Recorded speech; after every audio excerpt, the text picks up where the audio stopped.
Good morning, everyone. It's truly an honor and my distinct pleasure to welcome the IEEE Oceanic Engineering Society and the Marine Technology Society to Charleston and to the Oceans 18 Conference.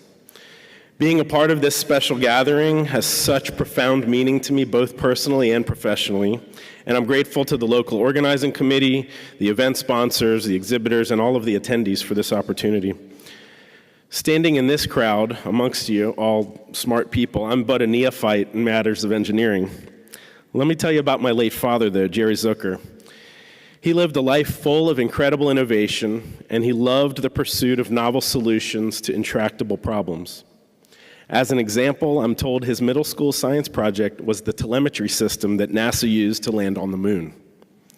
Needless to say, after triple majoring in mathematics, physics, and chemistry, and getting his master's degree in electrical engineering, he went on to have over 350 patents in his name.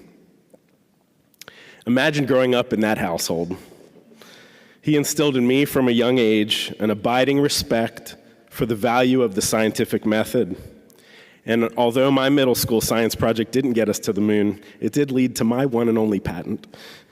My father taught me the value of perseverance and the long hours often associated with scientific inquiry, which are often a prerequisite to its success. So I'm honored and humbled to be in the company of so many practicing scientists, researchers, and engineers from around the world. In my role as the president of the InterTech group, I have the privilege of working with colleagues across time zones around the globe. We all share your spirit of ingenuity and creative problem solving. The theme for this year's Oceans Conference resonates with me on a deep personal level. I've long been in love with the ocean. In fact, I wanted to be a marine biologist when I was young. I fell in love with the salt marshes and the sea turtles, the fish and the shorebirds that define what we understandably call the low country.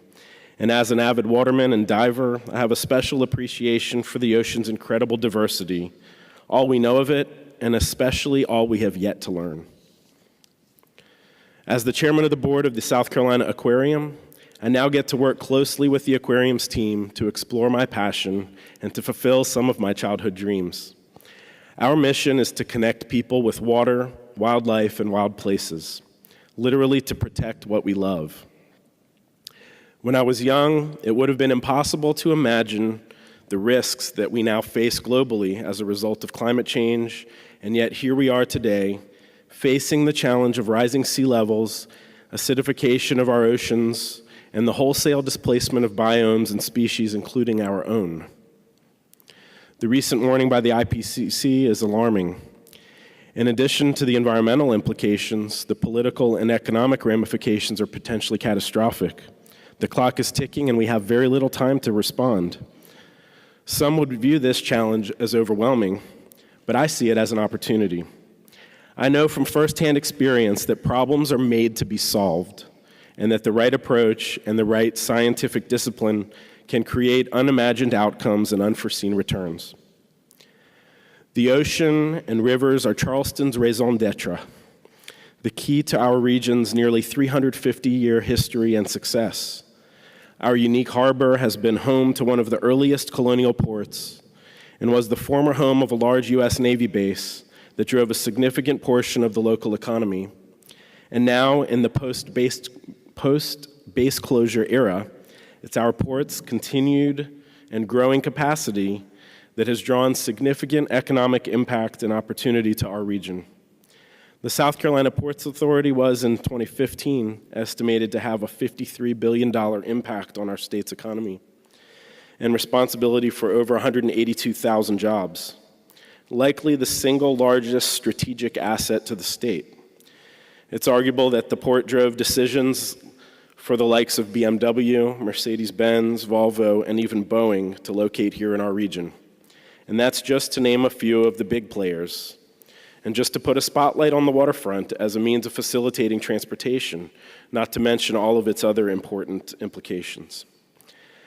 Needless to say, our waterways and oceans give us countless other opportunities and resources, but it is all at risk now. We can't afford to sit idly by as this lifeblood now puts at risk the very success it brought us. I'm encouraged that our community is now rallying in the face of this challenge, and that we have a couple thousand experts here in town to help us on our journey. We know it will not be a short or easy journey, but we are your engaged partners.